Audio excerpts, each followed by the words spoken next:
Bonjour et bienvenue dans le ministère de la préparation de l'épouse de Jésus-Christ, le ministère qui marche sur deux jambes, comme je dis chaque fois, la repentance et la sanctification. Amen, soyez les bienvenus. Aujourd'hui, j'ai un jour de congé, alors je profite de faire quelques petites vidéos. Et la première s'intitule « Obéissez-lui ». Amen, je parle de Jésus, bien entendu. Pourquoi?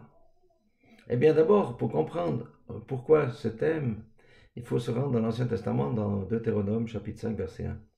Où il est dit que Moïse convoqua tout Israël et leur dit « Écoute Israël, les lois et les ordonnances que je vous fais entendre aujourd'hui, apprenez-les et mettez-les soigneusement en pratique. » Amen.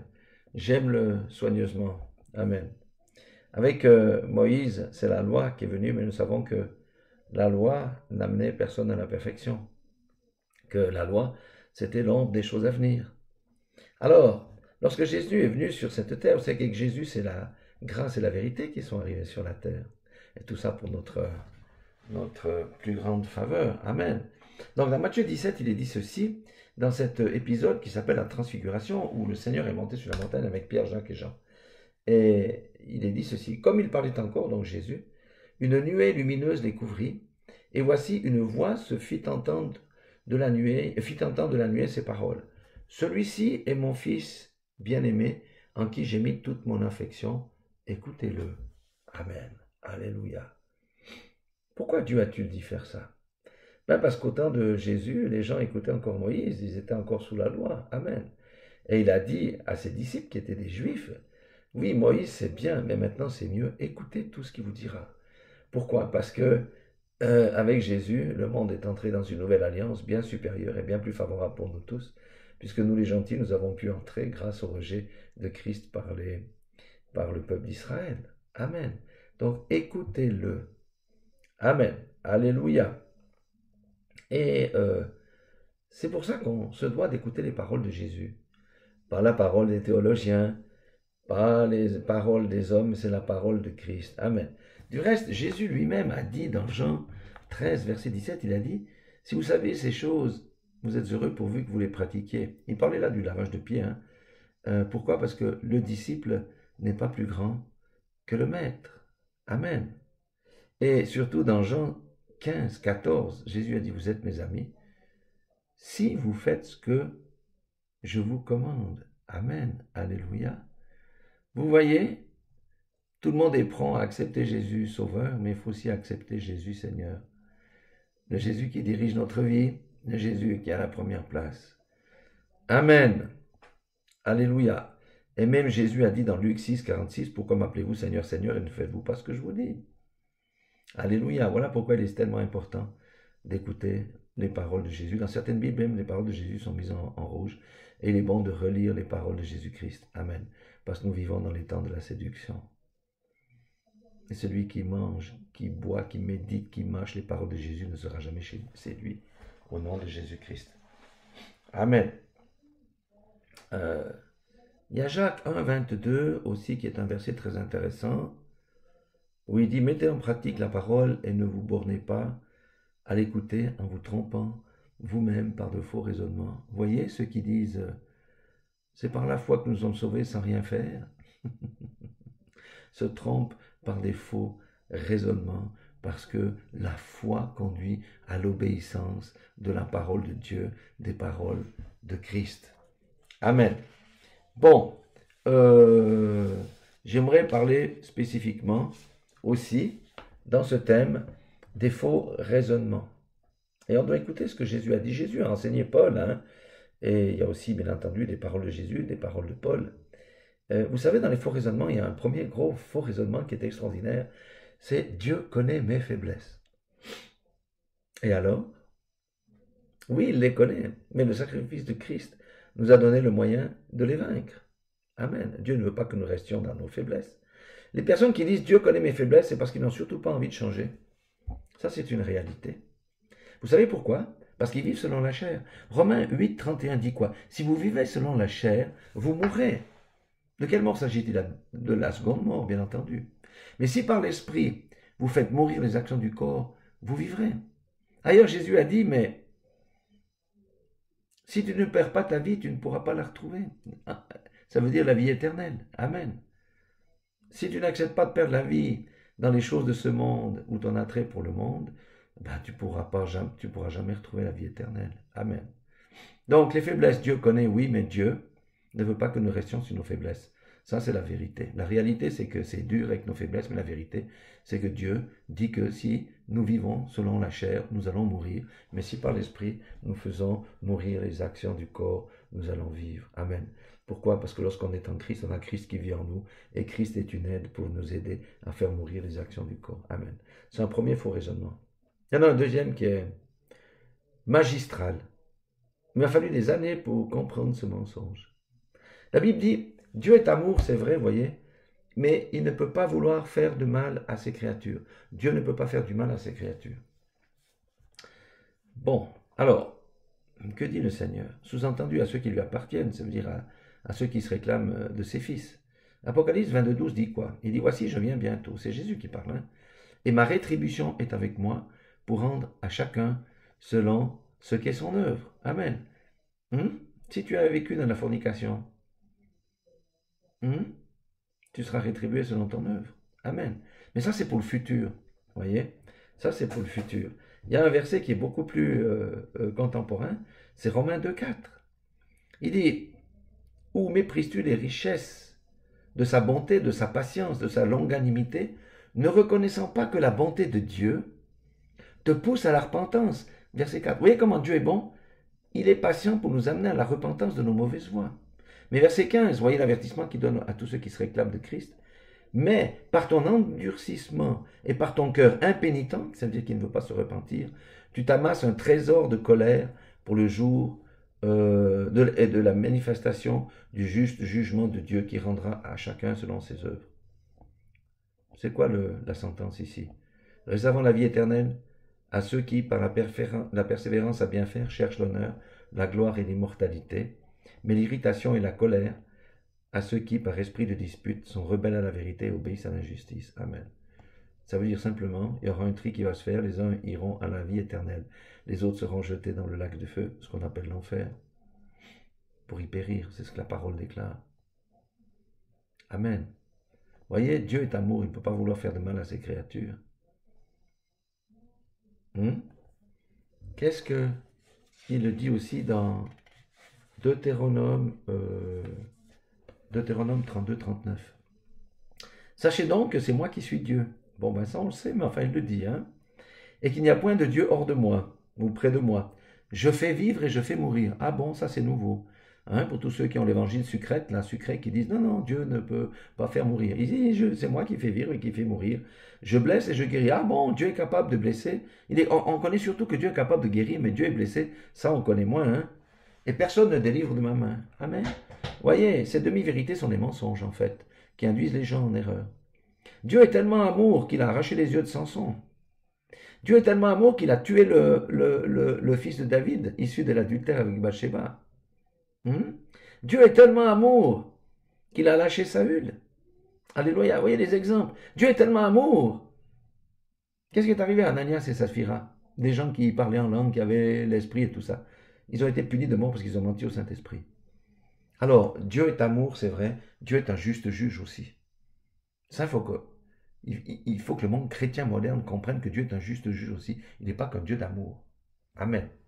Mais Dieu d'amour, c'est vrai, est un Dieu d'amour. Et c'est un Dieu d'amour parce que quelle que soit la bêtise qu'on a faite, si on se repent, il est fidèle et juste pour nous pardonner en appliquant le sang de Jésus. Amen. Mais cessez de dire que Dieu est amour, Dieu comprend. Dieu ne comprend pas certaines choses que l'homme fait. Et Dieu ne peut pas se déjuger de sa parole. Non, l'âme qui pêche, c'est celle qui mourra. N'est-ce pas?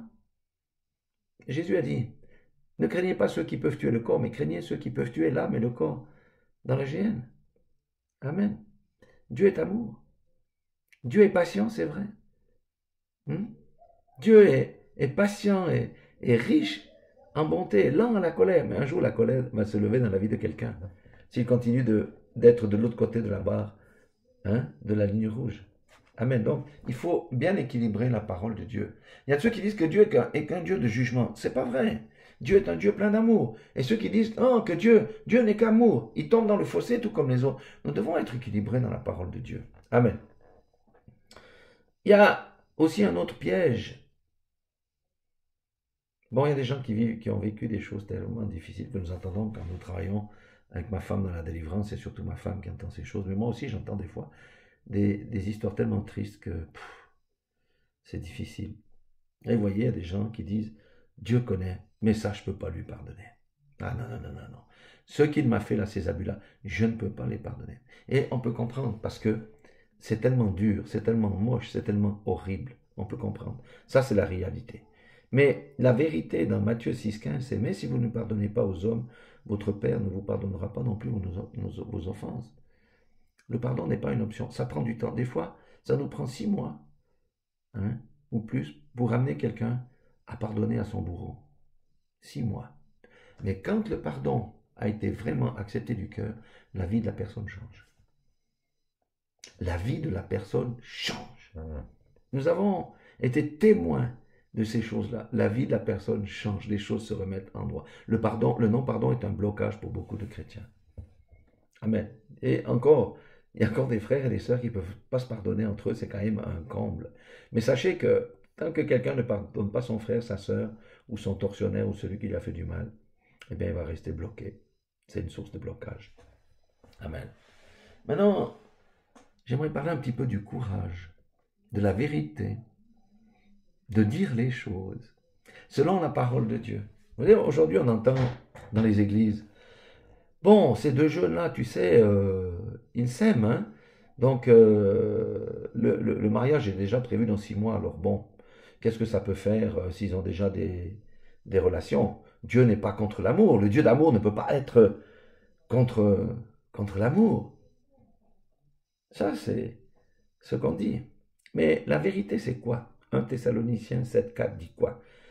Car Dieu ne nous a pas appelés à l'impureté, mais à la sanctification. Et 1 Corinthiens 6,9 dit quoi? Ne savez-vous pas que les injustes n'hériteront point le royaume de Dieu? Ne vous y trompez pas, ni les impudiques, ni les idolâtres, ni les adultères, ni les efféminés, ni les infâmes, etc. n'hériteront du royaume de Dieu.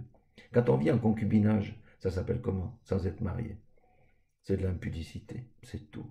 Si quelqu'un meurt, c'est fini pour lui. Il y a le témoignage d'une sœur aux États-Unis, une sœur ointe, hein, vraiment. Et elle était chantre, et elle a une voix merveilleuse, et son petit ami, c'était quelqu'un qui joue au piano, je crois. Quand j'ai entendu ce témoignage, je ne me rappelle plus tous les détails, mais elle a dit que le diable a commencé à venir leur dire, mais écoute, vous allez vous marier dans 4 mois, liquidez un appartement pour vous mettre ensemble, car ça sera bien plus facile, vous éviterez ainsi des frais, et puis vous pourrez mieux préparer votre mariage. Donc, ils ont discuté, ils ont dit, oui, pourquoi pas. Mais lorsqu'ils furent dans le même appartement, qu'est-ce qui s'est passé? La chasteté s'était terminée. Et un jour, cette sœur, qui allait toujours se ressourcer dans la forêt, elle chantait, elle louait Dieu, et tout d'un coup, Dieu lui a dit ouvertement, je ne me rappelle plus le prénom, Sylvie, si tu meurs aujourd'hui, tu ne verras jamais ma gloire.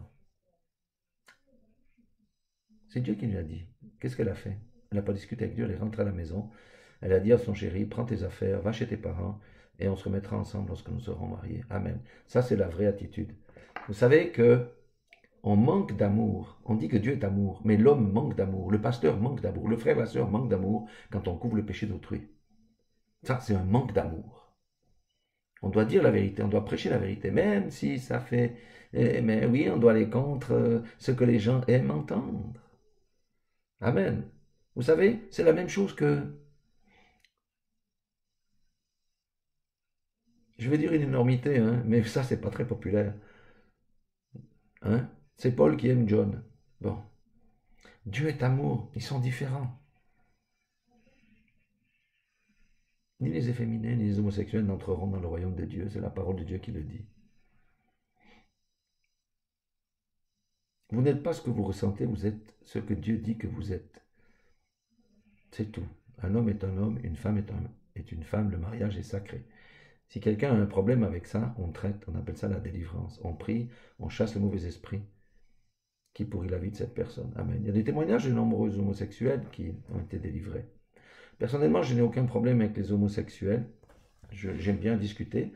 Très souvent, ce sont des gens très raffinés. Mais pour ce qui est de leurs mœurs, je refuse on essaye de me convaincre que c'est la norme. Ce n'est pas une norme. L'homosexualité n'est pas une norme. Amen. Donc, lorsque des églises acceptent et tolèrent ça, eh bien, ce n'est plus Dieu qui pilote cette Église, au nom de l'amour. C'est le diable, c'est l'ennemi, c'est l'adversaire. Ce n'est plus Dieu. Dieu ne peut pas se déjuger dans cette parole. En Genèse, il n'a pas dit « j'ai créé Jean-Paul pour aller avec Jean-Pierre ». Il n'a pas dit ça. Il a créé l'homme et la femme. Amen. Mais l'homosexualité a existé de tout temps. Et Sodome et Gomorrhe ont été détruites à cause de ça. Mais c'est pour ça que nous devons venir en aide aux homosexuels, ne pas les juger.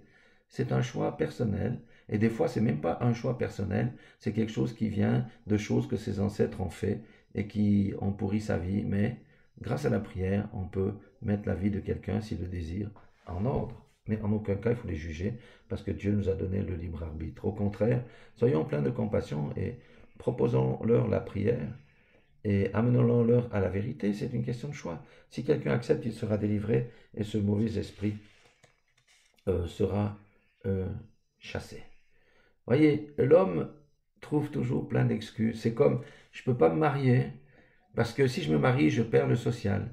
Ou je ne peux pas me marier parce que si je me marie, ma femme perd son occasion de veuve. Ou moi de veuf. Dieu ne connaît pas ce genre de choses. C'est soit tu es marié, soit tu ne l'es pas. Soit tu es marié, tu jouis de ta femme, soit tu n'es pas marié, tu ne touches pas la femme qui est à côté de toi. Il faut faire des choix. Et si vous choisissez de servir Dieu, la rente que tu vas perdre, Dieu va la remplacer. C'est ça aussi la foi. Vous voyez? Ce n'est pas une question d'être rude, mais c'est aussi la foi. Il y a aussi une autre chose qui me fait bondir quand j'entends « Il a tout accompli ». C'est vrai, Jésus a accompli des tas de choses. Mais le salut que quelqu'un prétend avoir doit se manifester de manière concrète dans sa vie, dans la transformation de sa vie, dans l'obéissance à la parole de Dieu, dans la persévérance des saints malgré la tribulation, dans l'accomplissement de sa volonté et de Dieu, de la volonté de Dieu et non de la sienne, dans le dépouillement du vieil homme pour revêtir l'homme nouveau. N'est-ce pas? Jésus a tout accompli, il a tout accompli pour que nous restions comme avant. Marchions dans l'impudicité, dans la fraude, dans le mensonge. Non, il n'est pas mort pour ça. Il a tout accompli afin que nous puissions accomplir notre part. Parce qu'il nous a donné la victoire en Jésus-Christ. Et si Christ vit en nous, notre vieille nature, eh bien, elle est clouée à la croix. Amen. Et nous combattons. Amen. C'est pour ça que Matthieu 24, 13 dit, mais seul celui qui persévérera jusqu'à la fin sera sauvé. Amen. Persévérer dans quoi? Dans la voie droite. Amen. Alléluia. Voyez, Philippiens 2, 12, Paul dit ainsi, mes bien-aimés, comme vous avez toujours obéi, travaillez à votre salut avec crainte et tremblement, non seulement en ma présence, mais bien plus encore maintenant que je suis absent. Ça veut dire quoi ça? Ça veut dire que je fais ma part en marchant dans la sanctification. C'est ça que ça veut dire. Jésus a tout accompli, puis quelqu'un va marcher comme les païens, changement dans sa vie. Mais il vit dans une illusion. Au jour du jugement dernier, il sera jeté dans le lac de feu. C'est tout. Alors méfions-nous, il a tout accompli. Il faut savoir ce que Jésus a accompli à la croix de Golgotha. Hein? On dit oui, il a tout accompli, les péchés passés, présents et futurs. C'est pas ce que la Bible dit. C'est pas ce que la Bible dit. Hein? Pour les péchés futurs, dans les trois, passé, péché présent, péché futur, il y a la repentance. Sans repentance, il n'y a point de salut. Ça, il faut quand même qu'on dise aux gens. Parce qu'à force de les caresser dans le poil, les gens vivent mal par rapport à la parole de Dieu et vont se retrouver sous le jugement. Ça, c'est un manque d'amour. Amen. Il y a aussi, j'en ai encore deux, après j'arrête pour aujourd'hui. Quelque chose de très intéressant, mais on nous dit souvent, personne ne peut me ravir de la main de mon Père. Oui, c'est écrit. C'est écrit.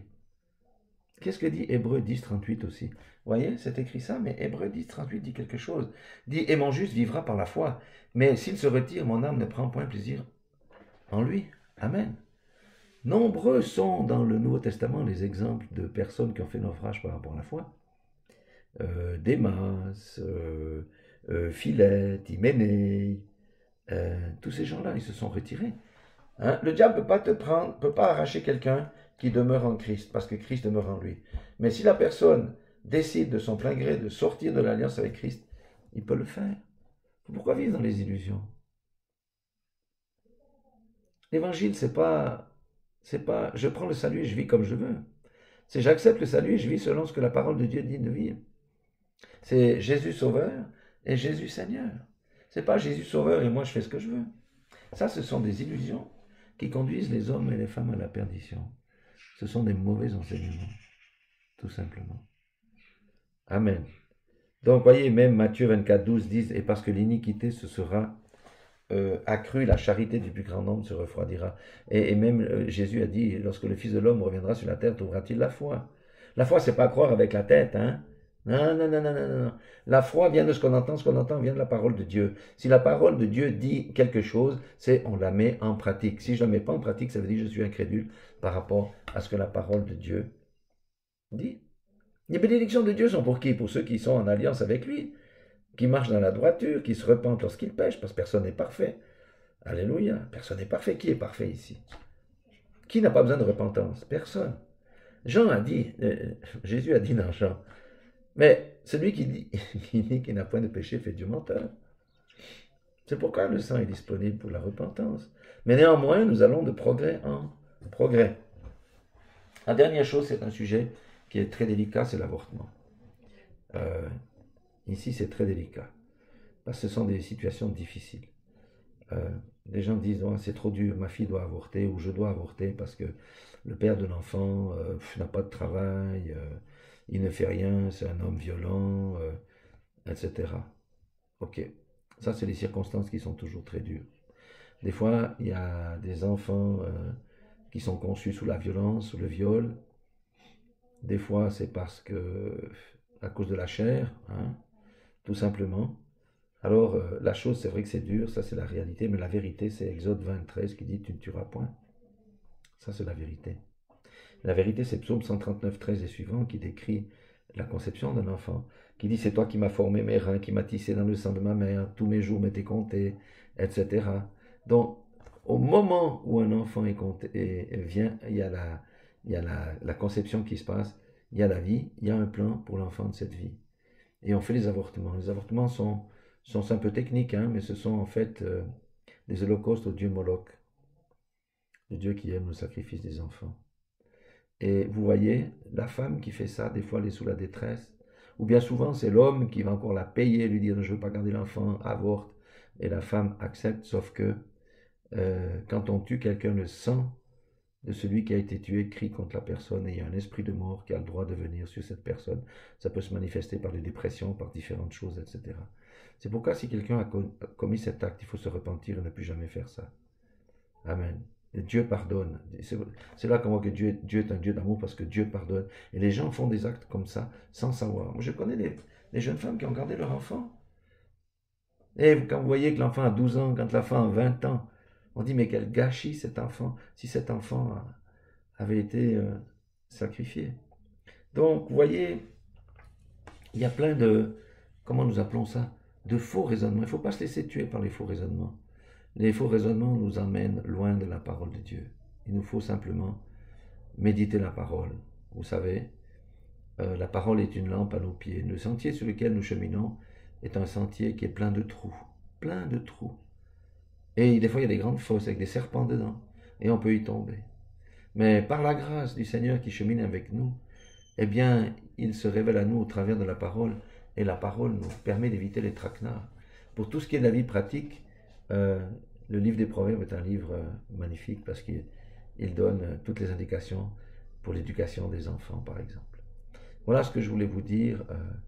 Soyez tous bénis. Ne nous laissons pas attraper par les faux raisonnements. Je répète que personne n'est juste, personne n'est parfait, mais que nous avons le sang de Jésus qui est disponible pour nous si nous nous alignons à la parole de Dieu. Soyez tous bénis dans le nom puissant de Jésus-Christ.